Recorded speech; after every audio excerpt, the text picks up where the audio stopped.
नमस्कार दोस्त, मैं शिखा। दोस्त, हम संघर्षों क्यों नहीं कर पाते?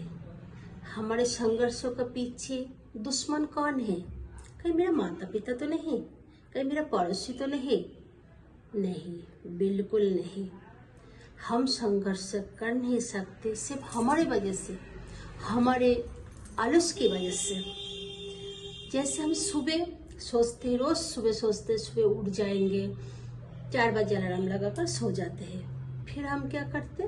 अलार्म तो बजते हैं पर हम बंद करके सो जाते हैं।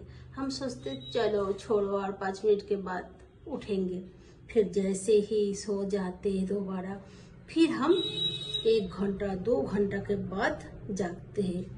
तो आया ना आलस बीच में।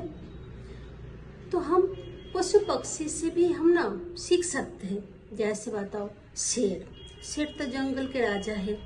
वो तो चाहते आलस करके सो सकते हैं क्योंकि बलवान है, शक्तिशाली है, पर नहीं, वो भी इतने संघर्ष करते हैं कि वो कभी भूखा नहीं रहता है और अपने मर्जी से खाते पीते घूमते हैं। गिलहरी का तो आपने देखा होगा। मैं छोटी सी कहानी बताती हूँ। हम जब राजस्थान में थे ना, तो मेरे घर के सामने 2-4 गिलहरी आते थे। तो हमने क्या किया, फंदा लगाकर 1-2 गिलहरी को पकड़े, तो उसे हम कलर लगवाकर फिर छोड़ दिए। तो 2 दिन तो उसने वो आया नहीं डर के मारे। फिर तीसरे दिन आने लगा। फिर हमने देखा वही गिलहरी, जैसे हम मूंगफली के दाना देते थे, सुबह मानो 5 बजे जग जाते थे। सुबह उठकर वो आते थे, नीचे पेड़ से नीचे आते थे, आकर मूंगफली खाते थे। फिर बच्चों को लेके, बच्चे के लिए अपने घोंसले में ले जाते थे। तो वो मतलब दिन भर एक बार पेड़ पे चढ़ना, फिर नीचे उतरना, फिर पेड़ पे चढ़ना, फिर नीचे उतरना। मानो उसका कोई आलस्य नहीं है, वो थकता ही नहीं है। तो फिर हमने उससे भी कुछ सीख सकते हैं, है ना। फिर आए चींटी की तो आपने देखा ही होगा। चींटी कभी थकते हैं संघर्ष करने में? नहीं ना। देखो, लाइन लगा कर जाते हैं, है ना। तो उसी लाइन को हम बीच से अगर तो तोड़ भी दे, हाथ से हटा भी दे, फिर भी वो पीछे जो होता वो आगे चलते हैं। चाहे आप सबको हटा दो, पीछे 2-3 को रख दो, फिर भी वो चलेंगे। मरने से ना डरते हैं, ना संघर्ष से पीछे हटते हैं। तो हम चींटी से भी सीख सकते संघर्षों किसे कहते हैं। देखो, खरगोश, कछुआ, देखो उनके संघर्ष कैसे है। खरगोश और कछुआ का एक बार रेस हुआ, तो खरगोश तो तेज भागता है, कछुआ तो धीमी है।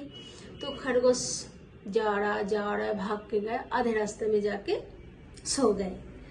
तो सोचा होगा पीछे कछुआ आ रहा है, धीरे धीरे आ रहा है, तो मैं तब तक सो जाता हूँ। तो पीछे से कछुआ धीमी करते करते वो अपने गंतव्य स्थल पहुंच गए और खरगोश महाराज तो सो गया। तो खरगोश ने सोचा होगा अब तो कछुआ को दिख नहीं रहा है, शायद वो आया नहीं, चलो मैं अभी रेस्ट कर लिया, अब मैं चला जाता हूँ गंतव्य स्थल। फिर जैसे उसने गंतव्य स्थल गया, जाकर देखा कछुआ वहां पे हाजिर। तो जीत किसकी हुई? कछुआ की। तो संघर्षों का मतलब ये नहीं कि रफ्तार से चलो, भले अब धीमे से चलो, पर चलना जरूर, रुकना नहीं। तो हम खरगोश और कछुआ से भी सीख सकते हैं, है ना। देखो, पिता के संपत्ति, भले मानो किसी बच्चे के पिता की बहुत संपत्ति है, चलो और किस लिए संघर्ष करना है, पिता के बाद तो ये पूरा संपत्ति मेरा ही है। लेकिन दोस्त, एक बात याद रखना, राजा भी फकीर हो सकता है। जो राजकोष है ना, वो कितने दिन चलेगा? आप अगर मेहनत नहीं करोगे, बैठे बैठे उससे खाओगे, तो कितने दिन चलेगा वो? मानो 2 साल, 5 साल, 10 साल, 20 साल, मानो 40 साल। फिर उसके बाद जब आप शादी करोगे, आपके बच्चे होंगे, फिर उसके लाइफ कैसे होगा? तो संघर्ष करना ना बहुत जीवन में बहुत जरूरी है। और हम पशु पक्षी से इस बहुत कुछ सीख सकते हैं, अगर सीखना चाहते हो तो, है ना। तो संघर्ष बिना जीवन में कुछ नहीं हासिल किया जा सकता है। छोटे छोटे जीवों से हम बहुत कुछ सीख सकते हैं। दोस्त, संघर्ष करना सीखो। लाइफ में अगर मेहनत करोगे ना तो आपको कामयाब होने से कोई नहीं रोक सकता है, स्वयं भगवान भी नहीं। भगवान क्या कहते हैं, तू जो पाना चाहता है तू उसकी कीमत तो चुका, फिर देख तेरे साथ तेरे सर पे मैं कैसे हाथ रखता हूँ। तो भगवान पर भरोसा रखो और अपने मेहनत से पीछे मत हटो।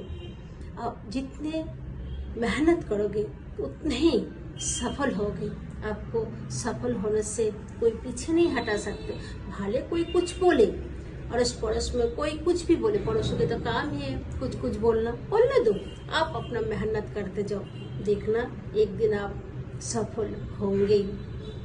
धन्यवाद।